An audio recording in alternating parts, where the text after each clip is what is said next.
បងស្រីមានឈ្មោះដែរបងខ្ញុំឈ្មោះឡែនបងមានអីបានបងមកយំឡៃនេះបងខ្ញុំមកយំនឹងដើម្បីឲ្យបងជួយផ្សាយដល់កូនខ្ញុំបងខ្ញុំបាត់កូនស្រីកាលពី3មកមូលហើយបានបាត់បងគឺមូលហើយនឹងសង្សារខ្ញុំយកទៅបងសង្សារគាត់ស្រឡាញ់គ្នាមួយបងនៅមួយបងមែនឬក៏មិនបងអូស្រឡាញ់គ្នាមួយបងនៅមួយបងហើយឥឡូវគាត់យកកូនបងទៅអញ្ចឹងចាយកទៅចាំមិនបងបានដាក់ពាក្យបណ្ដឹងដែរបងខ្ញុំដាក់ហើយបងអូបានដាក់ពាក្យបណ្ដឹងហើយបងណាអូប្រិមត្តជននេះគឺពាក្យបណ្ដឹងដែរបងស្រីបានដាក់ដោយសង្សាររបស់គាត់បានយកកូនប្រុសកូនស្រីបងកូនស្រីបងចិត្ត2ខួបហើយសូមគោរពនិងជម្រាបសួរប្រិមត្តទស្សនិកជនលោកស្រីនាងកញ្ញាដែលនិយមរាល់កាប់ផ្សាយអង្គភាពសារព័ត៌មានខ្ញុំគណៈវេលាស្មើនេះគឺម៉ោង 9:10 នាទីត្រូវថ្ងៃទី13ខែមេសាឆ្នាំ2025មានបងស្រីម្នាក់គាត់មកបាត់ស្រែកជុំបាទពឹងពាក់ឲ្យអ្នកសារព័ត៌មានធ្វើការផ្សព្វផ្សាយយោងតាមกระดาษពាក្យបណ្ដឹងមួយសន្លឹកដែលគាត់កាន់មកនេះដើម្បីឲ្យអ្នកព័ត៌មានធ្វើការផ្សព្វផ្សាយស្វែងរកកូនស្រីរបស់គាត់បានបាត់កូនស្រីគាត់រយៈពេល2ថ្ងៃបាទបរិសុទ្ធជាសង្សារដែលរស់នៅជាមួយគាត់រយៈពេល2ខែហ្នឹងมันមានបញ្ហាឆ្លោះគ្នាទាស់ទែងអីទេគាត់បែរជាយកកូនគាត់ទៅបាត់រយៈពេល2ថ្ងៃគាត់តំណែងតំណងអត់បានបាទគាត់ព្រួយបារម្ភខ្លាំងមែនទែនព្រោះគាត់ជាម្ដាយហើយណាមួយកូនគាត់ជាស្រីទៀតបាទចិត្តពីគួរស្រឡាញ់គ្នាប្រហែលខែបងប្រហែលឆ្នាំអីសង្សារហ្នឹង2ខែជាងបងខ្ញុំស្គាល់2ខែជាងខ្ញុំស្គាល់2ខែជាងណោះហើយយកគាត់មករស់នៅជុំគ្នាតែម្ដងចាហើយមានឆ្លោះគ្នាមានអីទេអត់ទេបងឆ្លោះអត់មានឆ្លោះគ្នាសុកគាត់យកកូនទៅតែម្ដងអូលួចយកទៅមកលួចយកទៅកូនបងមានឈ្មោះអីបងឈ្មោះលីតាបងលីតាអាយុប្រហែល2ខួបបងណាចាអូប្រិមត្តទូជនហើយបាទសង្សាររបស់គាត់បានយកកូនគាត់ទៅបាទទាំងគាត់ឥឡូវរយៈពេល2ថ្ងៃណាបងណាបាត់កូន2ថ្ងៃគាត់ជាម្ដាយឥឡូវគាត់កំមកយំស្រែកបាទដើម្បីឲ្យអ្នកសារព័ត៌មានធ្វើការផ្សព្វផ្សាយនេះគាត់មានពាក្យបណ្ដឹងប្រិមត្តជនហើយបើសង្សារបងស្រីឃើញយកកូនឲ្យគាត់វិញផងកុំឲ្យមានទោសទណ្ឌណាយកកូនរបស់គាត់ទៅអញ្ចឹងហើយយើងយកអញ្ចឹងវាកណីទោសព្រមទណ្ឌហើយអញ្ចឹងយកកូនឲ្យគាត់បើសិនគាត់យកមកឲ្យចឹងបងដាក់ពាក្យបណ្ដឹងគាត់ហើយបើមិនគាត់យកមកឲ្យវិញមិនអាចដាក់ពាក្យបណ្ដឹងទេខ្ញុំអត់ដល់បងខ្ញុំឲ្យប៉ូលីសចាប់អូឲ្យប៉ូលីសចាប់ហ្មងណាបាទឲ្យប៉ូលីសចាប់ហ្មងបាទ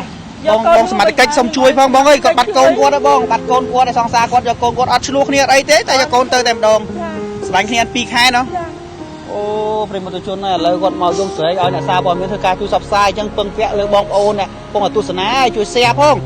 ដើម្បីឲ្យគាត់ឆាប់រកឃើញកូនហើយមានរូបសង្សារបងមានរូបសង្សារនេះមុខមិនបងអើយបងឲ្យបងបាយយកកូនគាត់ទៅអីបើឈប់ស្រឡាញ់គាត់ហើយទៅហ្មងទៅយកកូនគេទៅអីមិនមែនកូនខ្លួនឯងផងកូនមិនមែនកូនគាត់ទេណាមិនមែនយកកូនគាត់ទៅអីបាទកូនរបស់ប្តីមុនគាត់ទេអូប្រិមត្តជននេះសង្សារគាត់ឈ្មោះគេបងសង្សារហ្នឹងមកបើភក្តីបងបើភក្តីអាយុប៉ុន្មានអាយុ27 28បង27 28ហើយមានដឹងស្រុកកំណើតគាត់ណាទីនៅព្រៃវែងបងព្រៃវែងស្រុកអីគេដែរបងខ្ញុំមើលតាមតាក់យីបងអាយុ28ឆ្នាំអូនយកកូនគាត់ទៅអីគាត់យំស្រែងទឹកចិត្តជាម្ដាយបាត់កូនយកកូនគាត់ទៅអីមានការអីយើងទៅតែខ្លួនឯងឈប់ស្រឡាញ់ឈប់អីយកកូនឲ្យគាត់យកកូនឲ្យគាត់វិញគេតែស្មាតកិច្ចស្រាវជ្រាវរកឃើញហ្នឹងជាប់គុកហើយយកកូនគេទៅនេះហៅកាត់ណៃលួចកូនណាចាបងហើយចង់បានកូនគេអីមិនមែនកូនខ្លួនឯងផងចុះបាយឈប់ស្រឡាញ់ណាសង្សារហ្នឹងឈប់ស្រឡាញ់ណាចូលមកត្រូវគ្នាមិនក៏អត់ត្រូវណាលុតជង្គង់លុនតួមិនក៏ដោយណាបាទគឺឈប់ស្រឡាញ់តែម្ដងចាបាត់រយៈពេល2ថ្ងៃហើយចាបង2ថ្ងៃហើយចឹងមកទៅធ្វើការឃើញគាត់ហ្មងហើយតេទៅក៏អត់ចូលដែរអត់លើកលេខខ្ញុំទៀតអត់លើកលេខឥឡូវតេចូលលេខហ្នឹងអត់ចូលបងអូប្លុកលេខចោលបាទប្រិមត្តជនហើយជាគាត់មានកម្រងអីមួយហើយបាទហើយសង្ឃឹមថាគាត់មិនធ្វើអ្វីផ្ដេសផ្ដាស់ទៅលើក្មេងស្រីតែចោះប្រិមត្តជនហើយគាត់យកកូនគេទៅហើយទុកឲ្យម្ដាយគេមកយំស្រែកពេញនឹងតែម្ដងបាទហើយបងកម្លាំងសមត្ថកិច្ចសូមមានមេត្តាជួយស្វែងរកផងបាទមានកំណត់អត្តសញ្ញាណមានទាំងរូបភាពមានទាំងអាស័យដ្ឋានហើយបងប្អូនប្រជាពលរដ្ឋដែលឃើញមានរូបភាពខាងនេះមានដូចរូបភាពខាងក្នុងទូរស័ព្ទរបស់គាត់ហ្នឹងសូមរាយការណ៍ដល់កម្លាំងសមត្ថកិច្ចដើម្បីឲ្យសមត្ថកិច្ចធ្វើការស្រាវជ្រាវគាត់ខ្លួនគាត់ដោយសារស្រួលចំណាំទេគាត់មានកូនទូច2ឆ្នាំបាទស្រីបើសិនជាមានអ្នកផ្លែកមុខចូលក្នុងភូមិចូលក្នុងស្រុក